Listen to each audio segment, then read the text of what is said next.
วัสดีครับพวกเราทีมงานโตกีมื้อนี้พวกเราสิไปหาหอยเฮ็ดเมนูหอยออมหอยอบหอยจี้หอยไป let's go แบบไปแบบมืดๆได้เดี๋ยวขับพี่ภาษาเลยมื้อนี้เป็นย่างหอยครับการเป็นเรื่องหอยมือ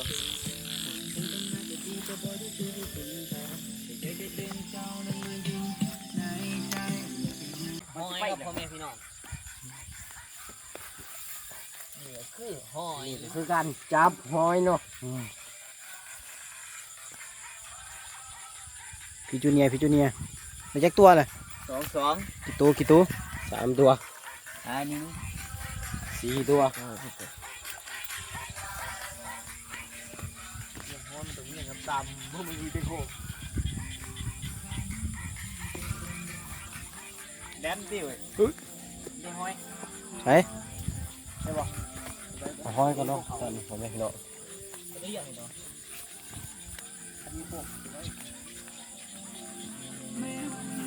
แดนเลยนะ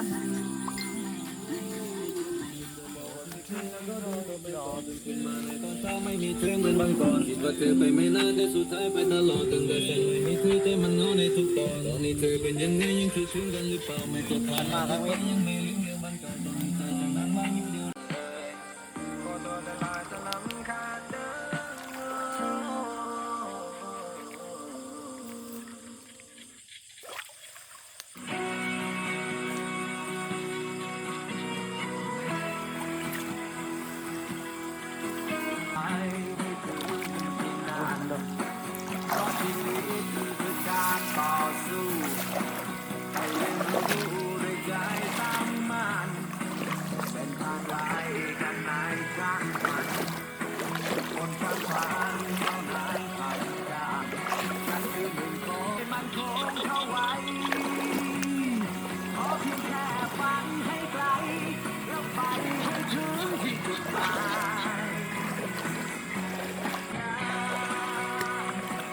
มันเกินนะดอกเตอร์ได้ตื่น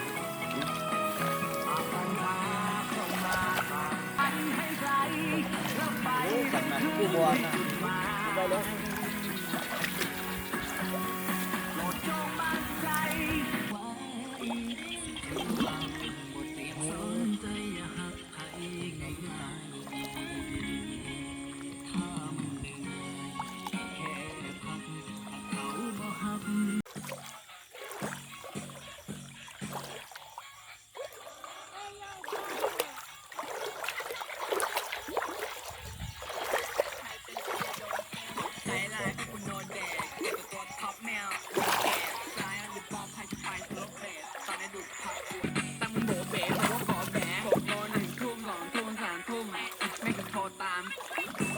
โดนไปกุ้งโดนทำร้ายทำมึงหลอนทั้งกระดุ้งอ่ะกูไล่ไปโรงพยาบาลพูดตังไม่ออกบอกเมาดูดเต็มปอดพวกมึงออก20คนนะดอกเตอร์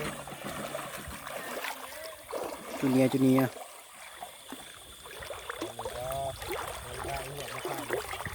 ลีนาปีก้อยอย่างนี้ทำปีจะมาเมื่อเจอ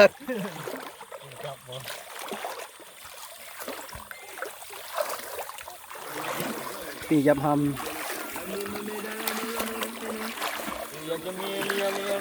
เลียม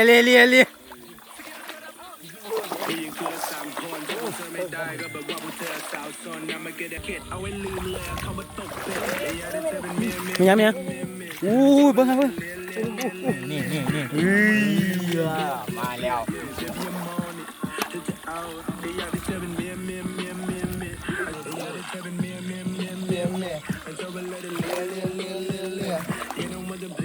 เพียอู้แมง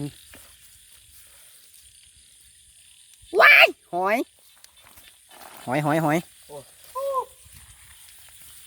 ไป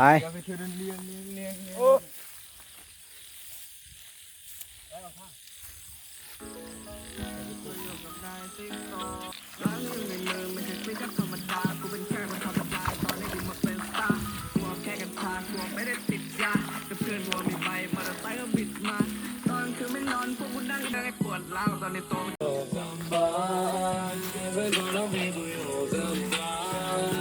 ต้องการอะไรจะเกิดสุดท้ายนี่แหละที่ทำให้ กูยังมีความหมาย เอาหมดเลยข้าวของเครื่องใช้นั้นก็เอา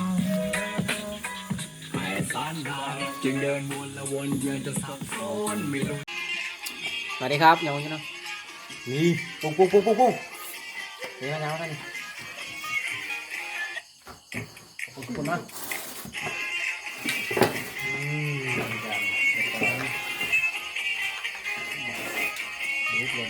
จังหวะนี้วะจังหวะนี้ครับนี่ใส่เข้าไป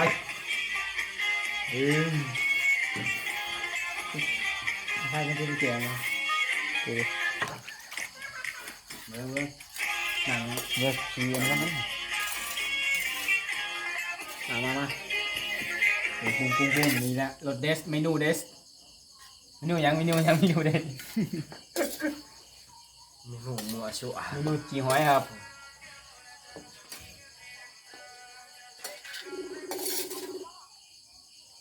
เมนูจีหอยยังกำลังเห็ดไปกำลังแหลว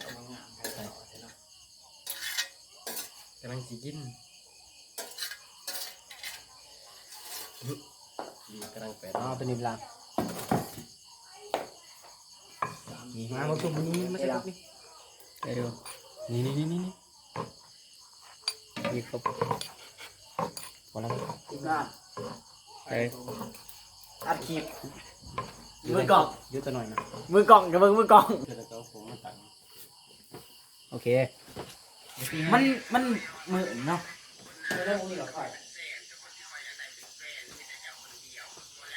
หัวแล้วก็เสียบเอาไว้ไป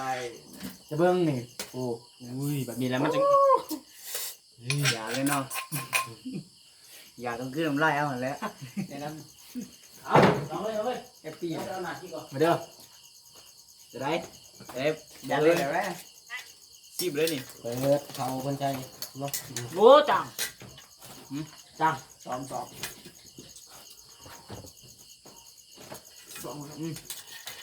คือปลาหมึกแต่ละสองอันเดียวได้ปลาหมึกมันเอามาเลยปลาหมึกเครื่องโลเยอะบุญโลนึงคุณอาจจะได้นะพอหนักมันแจกเครื่องเวทนิดหน่อยลอยแกะคลิปตัวนั้นพุทธเราลง3 คลิปตัวนะบ่จ้าคลิปตัวนั้นพุทธเราลงวะแล้วช่วงไหนนี่ครับนี่วะน้ำแล้วช่วงไหนเนี่ย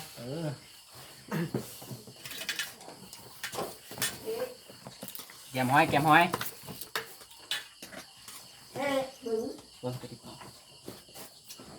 แบบนี้แล้วมันจึงผักวันบาทได้ผักเอาผักวันบาทมาให้ก่อนนะฮะโอ้มันก็ตังอย่างไรบอกไว้ครับมากระทินเทศแล้วปลาหมึกครับมากระทินครับ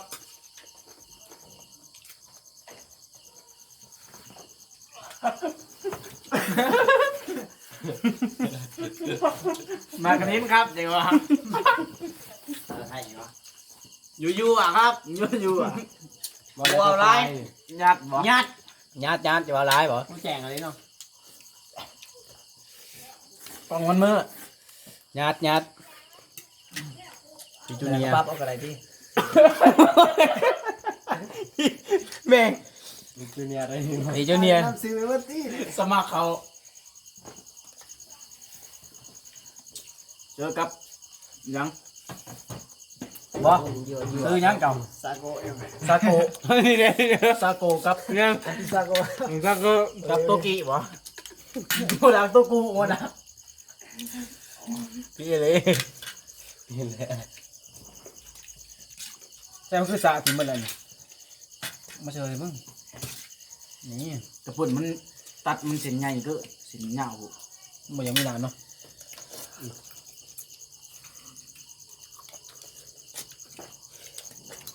กระปุ่นมันจะบอกเขากันเนาะฮะมันก็บอกเขาก็กระปุ่นเนาะต่ำแล้วแต่นี่กระสมบูรณ์อยู่อ่ะจ้าไปเห็ดแถวทงหน้าพุ่นบานนาเนาะเขาเว้น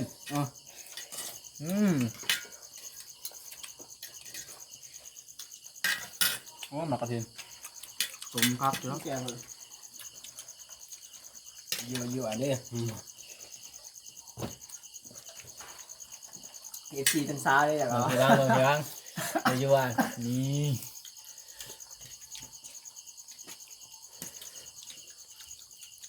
หอยเบิ่งยังก็ หอยครับ มัชลิ พี่ยังอ่ะไอ้มืดครับไอ้ยังพี่ยังไปซาโกะมาเริ่มซื้อแล้วพี่ยัง ตะกู พี่ซาโกะพี่ซาโกะออกไปประทันสับมูทายคลิปแล้วก่อนต้องเว้น11 โมง 12 โมงจะเลยออกซาโกะออกมาครับ ล้างมา FC ไปอ่ะ ซีมาใหม่เนาะกำลังเห็นเด็กคือตัวจริงเนี่ยใช่ไหมนอนลุงสาวเพิ่งเช่นมองแรงน้ำมันหลุดสลัด เราตามดอกตามน้องน้องหอยเนี่ย อ๋อ ได้บ่ บอก เดี๋ยวออกนะ ออกไปแล้วคอยไม่ออก เจ้าบ่ เล่นดูจะขึ้นจะเอาขี่มันหรอ ตามมันมันจะเล่นบุย อ๋อทั้งตาเอาคำนี้เนาะ คำใหญ่ๆเดี๋ยวผมไม่เนาะคำนี้เพื่อพี่จะบอก ยัดเขาดิ เมื่อขนาดเนาะคำนี้เพื่อครอบครัวยื้อนมันได้มากินน้ กลับมา ำเนาะ แจมเลย มันต้องมีไฟซองนี่เพชรครับ ต้องเอามึงหน้าดีใช่ไหม มึงน่าใช่ซองหน่วยผมซองหน่วยผมพี่จะมี เอาแนะนำชื่อไปเลยดิแนะนำชื่อ พี่มีแต่แนะนำซื้อพี่ ชื่อจากก่อนที่ชื่อ พิซาโกะ เอาจากกระบอกแล้วค่อย โอ้ยกับซัมลี่บอกโอ้โหจ้าคอยอยู่แล้ว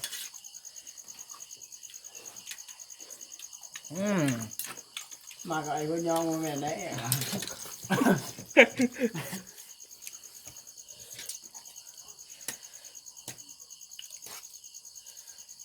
ที่จะออกไม้เวทอย่างเนาะ นี่เนาะแจงนี่เนาะมือเราใส่มาใส่นี่เนาะใส่หลอดหนึ่งกลางคืนมันเมือดครับเมือดแห้งครับทั้งเพชรทั้งเมือด กินกับสมบูรณ์ไปได้แล้ว ยั่วจ้า ยั่วไม่เสียยังไงเนี่ย พี่จ๋า บ่เฮินทำการงานสีดังกับบันนี้แหละดังครับดังไฟ ดังไฟเปิดเจตู้ก็ดังนะ ดังไฟจีกบดังไฟจีกบดังไฟจีกบ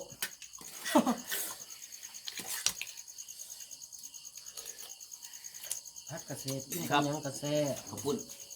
ยัด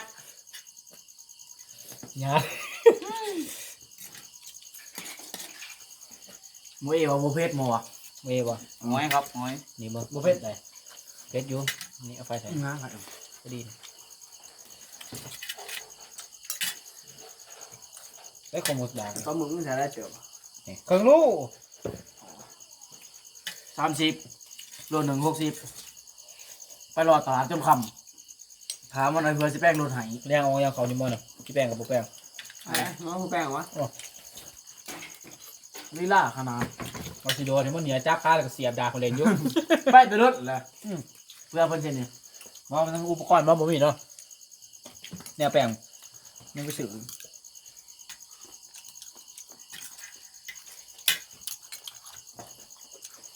ขอจะสรุปได้เหรอเนี่ย พี่วังใช่แล้วพี่วังนี่แล้วบูบุญคลองวัยรุ่นเมืองคง น่าได้ ว่าแล้วก็ถือว่าแล้วก็ไปตะบุญเสียวหอยปลาหมึกอย่าเลยเนาะพี่จูเนียเพื่อสิได้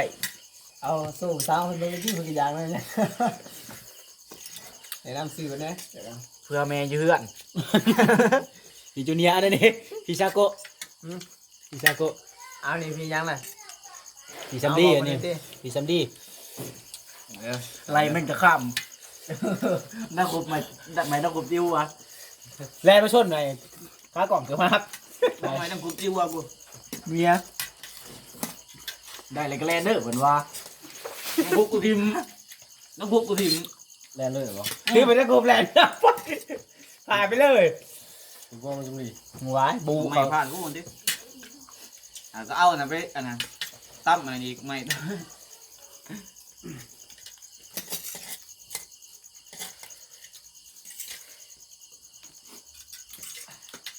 เดินวนๆคล้องไปลุนเมื่อโค้ง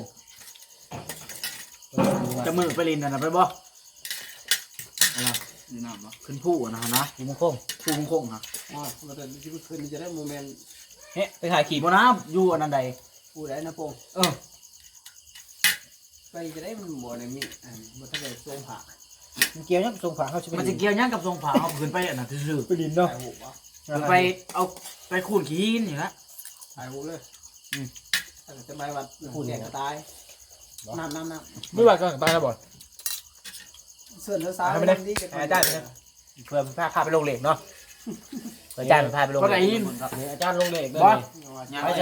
อาจารย์สะโกไปวัดผู้เพราะอะไรนี่นะเรา เกมเล็กเกม อาจารย์เกมเหล็กเนาะได้อยากได้เหล็กมัน อย่างไรเล็ก ทักหน้าเพิ่นเลย จากมาทางเบอร์ด่วนเนี่ย ทักหน้าคอยก็ได้เด้อข้าบ่ถือพี่จะได้จ้าอาจารย์ไปต้อนทำอาจารย์ซากุเนาะเห็นว่าสิบ่เบิดมันเบิดได้ผิด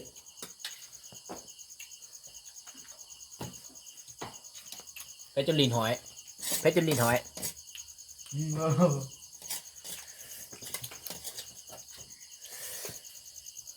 เบิ่งเอาอาจารย์ชาโกนำ เอาตอนไก่เขาดี คำนี้เพื่อพอยืนไก่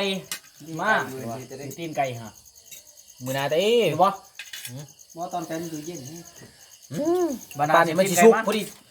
ดีเบิดก่อนมันสิสุก วันแล้วมีอยู่แล้ว ปวด เย็นมา พอดีชาวเป็ดก่อนคำนี้เพื่อคนที่บอกเลิกคำนี้กินเพื่อผู้เช่าด้วยคำนี้เพื่อเมียอยู่บ้านเมียอยู่บ้านเนี่ยยากเพื่อนเมียมานั่งบ่เอาพี่วางดิคำนี้เพื่อผู้เช่าผู้อยู่ใกล้เนาะเศร้ายากเอายากพี่วางยากชื่อแน่มาพริกเหรอ2,000ได้สัตว์ได้ซ่อนมวยได้บ่ไรเหมือนวะ แดกต่ออีกวะ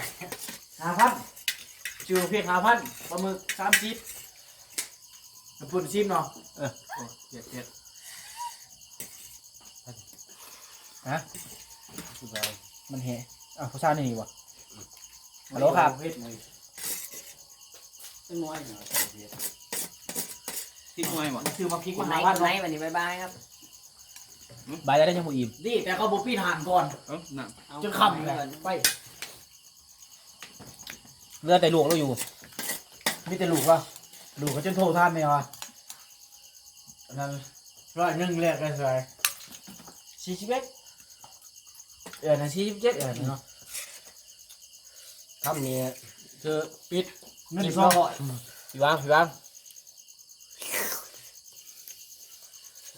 นาย เพชรยักซัดหน้าเว้ย อ๋อเพชร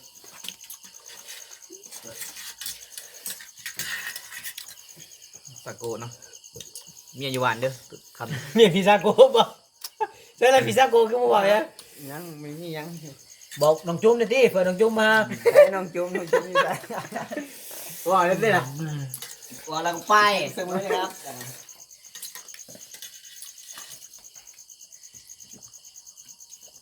เผื่อตั้งซื้อได้เนาะกินกลางคืนมันจะแซ่บ ซาโกยูกิบอลแล้วก็ไป เบิดมียังสีฝากบอก FC ทุกท่านดีทีมงาน บอกนี่ อันนี้ก่อนพี่เนีย พูดก่อนไปให้มันก่อน แต่น้ำโตดีแต่คนใส่ซาโก คอยคืนครับมันก่อน เอาดิพี่จุ้ยพี่เอเอาบอกซาทางบ้านดิ ผักส้มผักเสี้ยไปก่อน ผักส้มผักเชียพี่เอเลยเอเนี่ยเด้อครับ เพื่อเป็นกำลังใจ เพื่อเป็นกำลังใจให้ กำลังใจคอยเฮ็ดยิบต่อ อย่าลืม ให้พี่เอเลยเอให้คลิปต่อ นะครับกดไลค์กดแชร์กดซับสไครต์ บุย กดสะไคร้ กดตะไคร้นะเหมือน กดสะไคร้กดซับสะไคร้โอ้ ฝากเมียฟังบ้านน้ำเด้อ พี่จูเนียร์ดิ ถ้าในอันนี้นะ บอกฝากสบายหน่อยดิ